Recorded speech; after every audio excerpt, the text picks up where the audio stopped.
In Russia, many think and believe or even find similarities between Donald Trump and former USSR President Mikhail Gorbachev. Just 2 weeks or 3 weeks of Trump presidency, we began moving toward each other. And of course, it will take long years to cure. I don't think it will change in a second.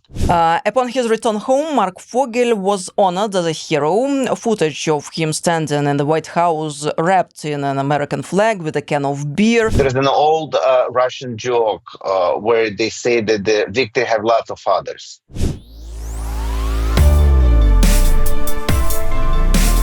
Zvezda Holding presents Dynamic Spectrum Talks now.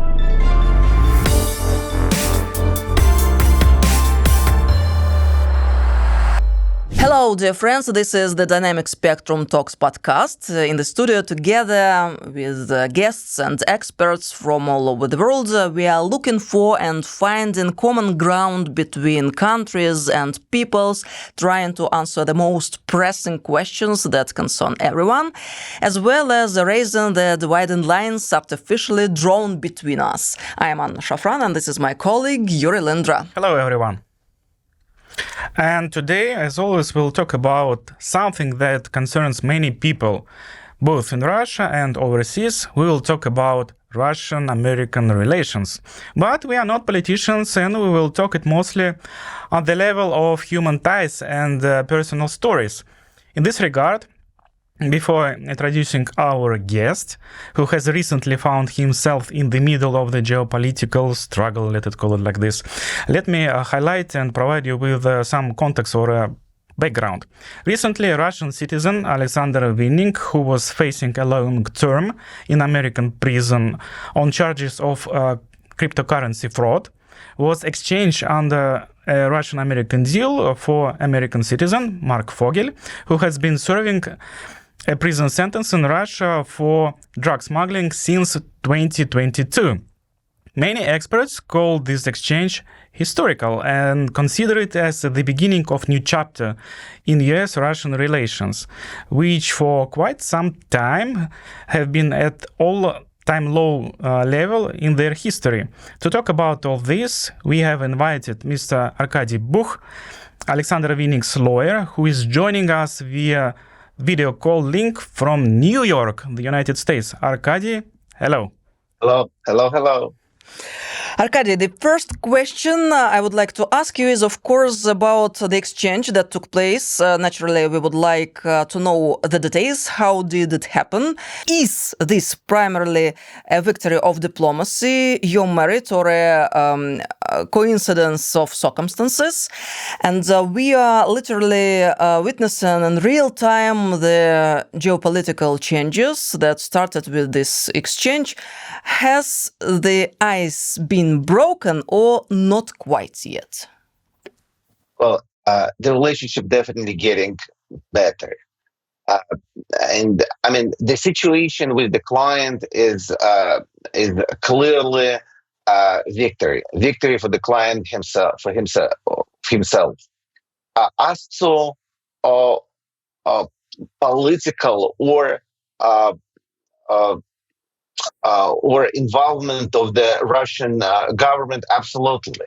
I mean, there's an old Russian joke where they say that the victory have lots of fathers, and that's the situation. I mean, we as a lawyer have been working a lot and hard to prove the case, to dismiss the case, and it produced result. We got our client off, and we got our client case dismissed. But of course, Russian government been working a lot on that, and I've seen lots of visits to jail from the Russian embassy and the consulate. I mean, absolutely, they've been involved, and our office been actually lobbying this case a lot, lobbying directly with the U.S. government, and as well through the media. Yes, I must admit, this is a mainly one-way street where we've been addressing, and then U.S. government have no response. But that's normal process in exchanges. They usually do not communicate with us until the decision is made. And that's what we're seeing in this case. And I'm sure that on the Russian side, there was lots of work and lots of movement. And I actually need to say huge thank you to the mother of Mr. Vinnik. She was lobbying a lot on a various level through the media, through the government, so with the request of assistance and help. And those requests were heard.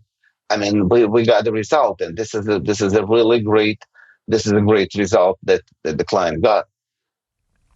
All right.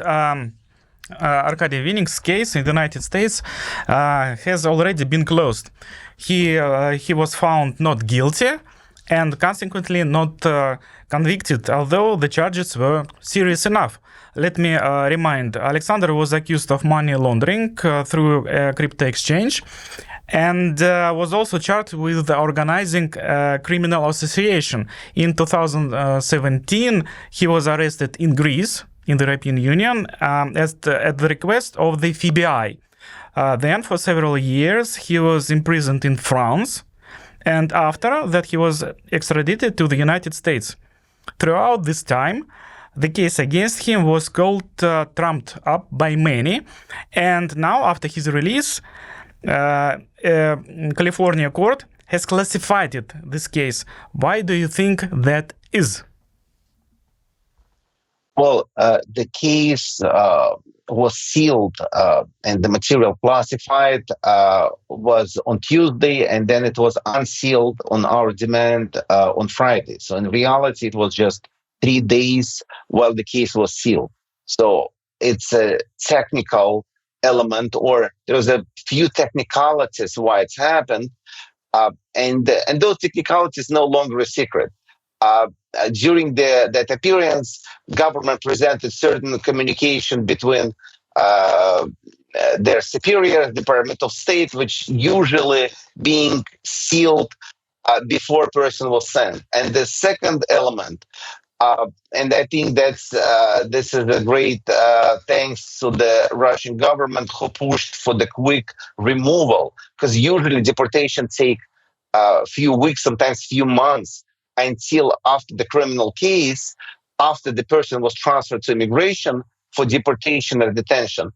It takes months, sometimes months and months to deport. In this case, the U.S. government transferred him relatively quickly, within a day or a couple of days. And those elements usually always being kept secret, because it's been handled by U.S. Marshals. And those U.S. Marshals, they keep that under the seal and the secret for their own safety and for the safety for the inmates who are being transported. And the reason for that secrecy is potential attacks from the cartels. Our client has nothing to do with the cartels, but it's a matter of procedure, and the procedure to keep it secret. So those few elements or couple elements create reason to keep it secret, because the case is unusual.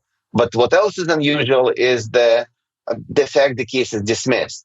Because to my knowledge or to my recollection, is 100% cases when the person was sent to the United States, either through the exchange or otherwise, it's after the person was sentenced. In this case, the charges was dropped. That's the most unique element of the case, and it's. I'm sure that now students in the law schools will be learning and studying that case, because this is really unique for the American legal system or American legal structure. Upon his return home, Mark Fogel was honored as a hero. Footage of him standing in the White House wrapped in an American flag with a can of beer in his hands and in the company of U.S. President Donald Trump traveled around the world. Alexander Vinnik was also greeted as a hero in Russia. How did the major American media present this, and how is it all assessed in American society? Well, in American society, we've been looking at Mr. Fogel, with the beer with the president, and the president is a hero who saved another hero. So that's what we've seen on all American channels. I'm watching channels on both sides of the border, and surely enough, my client Vinnik was presented as a hero and as a victim of American system, and I absolutely agree with that, because at this stage we're seeing constant conflict of law and constant conflict of jurisdiction in the prosecutions. People like Mr. Vinnik, where United States trying to uh, uh, extend American law as extraterritorial position on the prosecution and law enforcement, where people of Russia, Kazakhstan, Uzbekistan, and other countries of former Soviet Union have to be subject to American regulation, American compliance, and American licensure and licensing procedures. And that's something is not understood or sometimes not acceptable by business players on the local markets in Russia, for example, and they do not comply nor abide by their law, and that's what create conflict, and that's what create prosecution. How it will be squared in future, it's hard to say. Will it be the same law all over? I'm not sure. Is it good? I doubt. I personally feel much better to have multipolar world than joint government which control everyone. But that's what we have today, the conflict. Interesting enough, and a fair position. By the way, if we're talking about legislation, you just mentioned the practice in the United States of applying your national legislation to overseas territories and foreign citizens. But let me also point out that Russian legislation, unlike American law, is extremely intolerant of any kind of drugs. And for us in Russia, it seems justified, because drug addiction always starts with the first dose. So if there is no first dose, there is no drug addiction. There is no problem. And the example of Mark Fogel's case is very illustrative in this sense. By the way, this week it became known that another American citizen was captured trying to bring marmalade with addictive marijuana and other substances into Russia. But he was not taken to prison or to the court. He was released the same day. Do you think this is an act of goodwill from the Russian side, or a diplomatic package deal maybe, to restart our bilateral relations between Russia and America? What do you think about it? Well, there is a few elements. Of course, it's, in my opinion, it's a positive step and the step of a goodwill of Russian government. It's black and white and clear.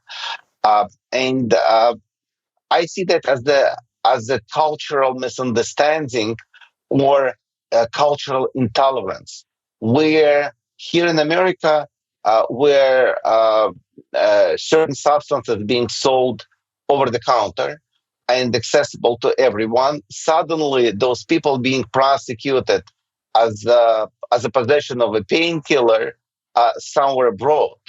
And of course, in America, we don't understand that. I mean the public. We don't understand that, why that person should be prosecuted for a possession of prescription or over-the-counter substance and being sent to jail for a long period of time, or being arrested at all. That's the American culture and view on that. But as a lawyer, I perfectly understand we have something which called law of land, and in that specific country, there is a law which we call in America zero tolerance, meaning no quantity, no amount, just no. And you need to respect law of land. And that's how I teach my children. However, most Americans don't see that. They don't know that, maybe because they very often don't travel across the Atlantic. while here in Canada and in Mexico we have quite lenient approach to the same thing. So, and that's the cultural conflict where we just don't use to respect law of land, and I think it will take time to learn. Again, if ever. Arkady, what's the current mood in the United States regarding Russia? Can we say that after Joe Biden took over the White House administration 4 years ago, a new Cold War began, both at the diplomatic level and in the media? Oh, we should understand that the Cold War and very strong anti-Russian sentiment are present in the United States for decades. The last decades, I would assume, was one of the worst. And just 2 weeks or 3 weeks of Trump presidency, we began moving toward each other. And of course, it will take long years to cure. I don't think it will change in a second. I think the businesses need and should start operating. I think the military action should, at a certain point of time, end. And I mean, I believe in peace and love. But it's just a matter of time.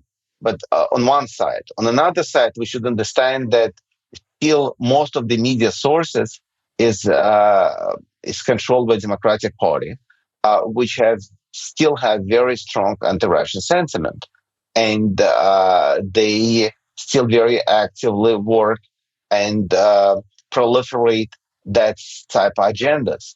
I mean, major channels, and those channels are broadcast all over the world with their subsidiaries in the local countries with a huge population, such as India and Middle East. And that's what we keep seeing, and we're still in the middle of that fight. The Republican, or I would say, maybe we can call it even pro-Russian sentiment, is not as strong in the media. Yes, it's relatively strong with the Trump administration, but they do not control most of the media, and that's the fight which is going now. Arkady, you were born in the Soviet Union, and of course you will understand the question, properly understand the next question I'm going to ask. Because in Russia, many think and believe or even find similarities between Donald Trump and former USSR President Mikhail Gorbachev. Because both of them created a lot of loud slogans, a lot of very progressive and sometimes promising ideas. And Donald Trump even has its own Perestroika, which is called Make America Great Again, the Maga concept. Having been president for just, several weeks, he has already turned America and the whole world upside down. What do ordinary Americans expect from him, and how do they feel about his actions? Well, America is very, very divided. We're looking at people who absolutely hate Trump, and this is the people who voted for Democratic Party, and this is almost half of the population. The second half have very strong respect and love to their president and with their agendas. And that conflict of in the people, they going so far that it breaks families. Children stop talking with the parents on that issue. Specifically, those conflicts very strong in northern states, in New York, in Chicago, in California, and specifically Northern California. So that's what we're seeing. And of course, this is, in a certain sense, absolute perestroika of American culture, of American vision of the world. And of course, there are the similarities with that breaking all systems similar to Gorbachev. Of course, difficult to compare the collapse of Soviet Union with what's going on here. but it's somewhat similar in the sense that we are breaking old norms, old cultures, old departments. We are removing Department of Education. I would translate it into Russian Ministry of Education to remove it. It's unbelievable, and that's what we are looking at. We're removing multiple major, very powerful departments, which created a culture, which created a tradition. It disappearing right in front of our eyes within last 3 weeks of president's action. So we're in the middle of perestroika, absolutely. And let's return to the beginning of our conversation. After the recent telephone conversation between Vladimir Putin and Donald Trump, the entire world community, as well as businesses, are eagerly awaiting the personal meeting, which apparently is not far off.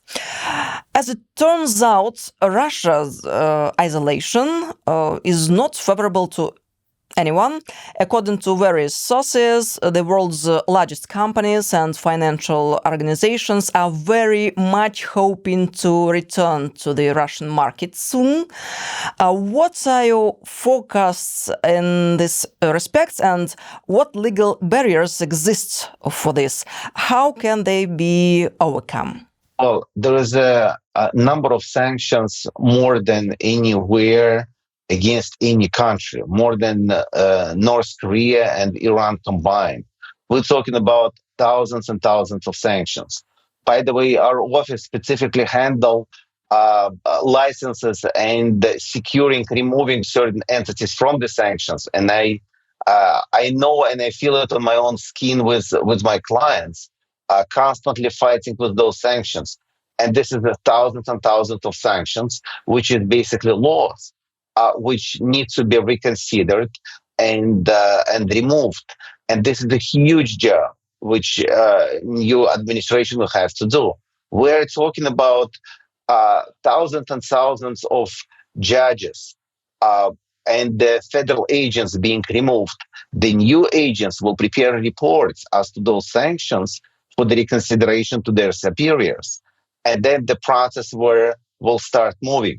But it's decades of work of sanctions, and now that system needs to be appropriately dismantled.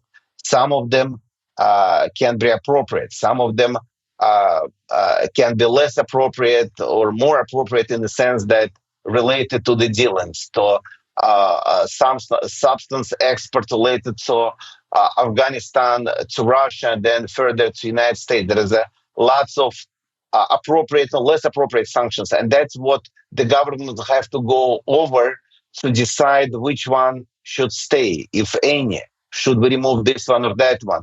It's a huge work with the new agents who they're hiring after lots of them already was fired and lots of judges been.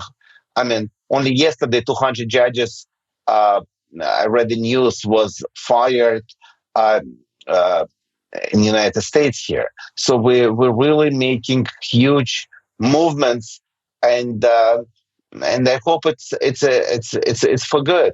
And of course, companies want to operate in the Russian market.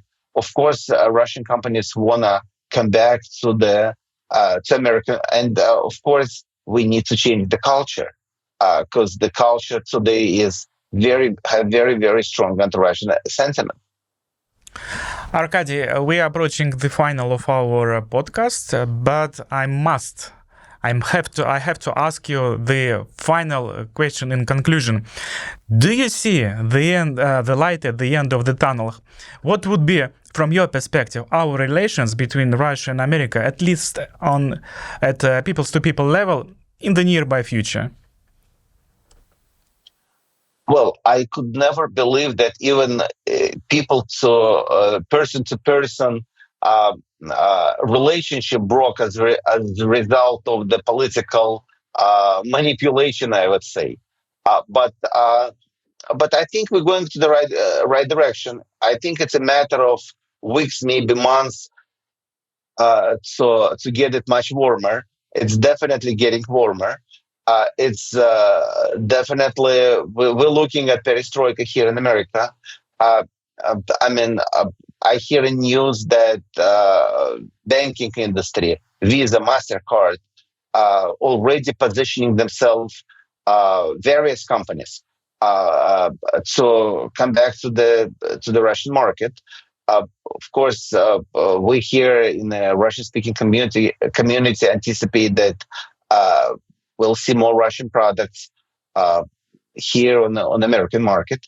But I mean, I think it's just a matter of time. It's just a matter of weeks or months until we'll see fruits of that work.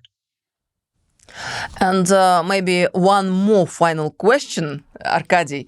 How can you characterize the current situation in American society, the mood of people? Are they tired of all of this? And what do they want? Well, the Russian-speaking community are absolutely waiting for the reopening market, for reopening business, and for reopening the operations. I have no doubt about that. However, general American public much more cautious. I think their mentality were poisoned by very strong anti-Russian sentiment. And that's will take time until that condition cured. Number one, and again, it sides to the strong kind of political will on the both sides and announcements. I mean, people, they look at the TV, so whatever they see in the media sources, whatever they hear, it's just a matter of time until people will shift to their direction. And that's what we anticipate. I anticipate much warmer relationship and positive result at the end. So, Arkady, thank you very, very much for this conversation. Thank you a lot. And we hope to see you at our studio once again, maybe sometimes in future. Maybe we'll find a nice occasion to arrange another video call and to talk about something positive once again. Yes, in close future. In close future. Thank you. Goodbye. Goodbye. Thank you. Goodbye. Zvezda Holding presents Dynamic Spectrum Talks now.